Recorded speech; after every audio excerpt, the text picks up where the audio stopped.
Craig here. I got some new stuff in the mail the other day. Here's one of the things I got. So, this is an ELK Products device. It's an ELK-120 record play module. Well, that's at least what it says on there. It's an ELK-120 recordable voice module and siren. 4 channels may be used as 2 siren, 2 voice, or 4 voice record with an onboard microphone or a WAV file download via the optional ELK-129 programmable module. So, there's the instruction sheet, and this also came with some mounting tape. Let's go ahead and look at this instruction sheet here.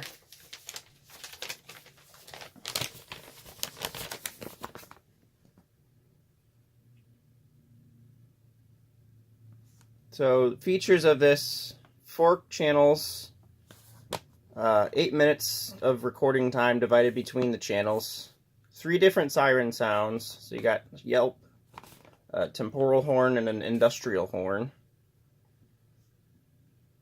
And you've got options for one-shotting voice and continuous playback voice. An adjustable speaker volume and current draw.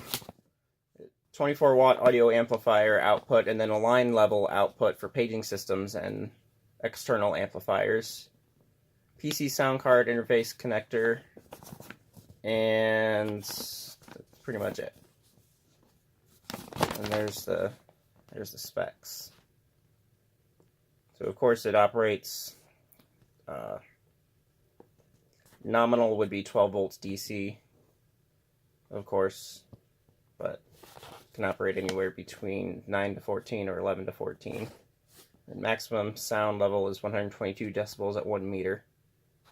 Very loud, and I don't think I need it to be that loud for this.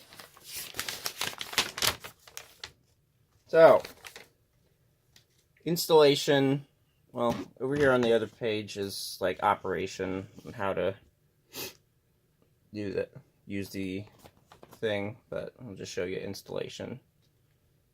So, hooking up to a single alarm output with a steady or pulsed option. Here's your speaker output, your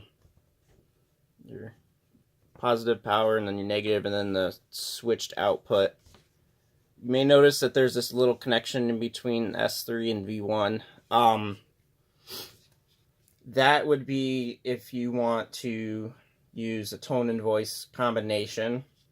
So it would be like an actual fire alarm system if you wanted to. The steady pulse option is actually very similar to the combo trigger of the ELK-110 voice modules.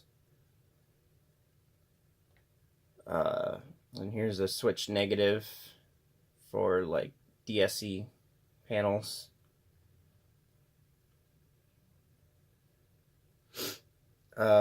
Momentary or low current trigger. Again, you've got the little, as you'd call them, like bridged wire connections there for tone plus voice. And this one shows you how to do the industrial horn sound. So you have to bridge over the S3 and B4. And regular method of hookup. So if you have like 2 relays, this is probably what you would use.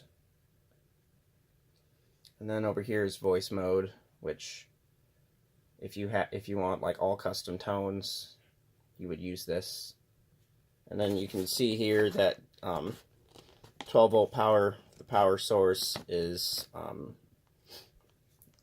defined as optional because you can put out full 12 volts from any of these 4 terminals and still power the device. You would just use this if you want low current draw for the other ports. And then there's a more detailed diagram of how things work, and jumper settings and switches and all that stuff. I did test this out before I made this video. It comes preloaded with 2 voice settings, and obviously it's got the tones on there as well. The 2 voices that come on it are fire message and a burglary message, just basic ones. Speaker output, with the convenient little volume switch, it doesn't have to be very loud at all. In fact, if you turn it all the way down, literally like no sound comes out of the speaker. And then if you turn it all the way up, you'll go deaf, and I don't want to do that in the near future. So anyway, that's the overview of the ELK-120. I'll get my other devices out here and do an overview of them, and then I'll hook all this stuff up to one of my panels and we'll do a test of it.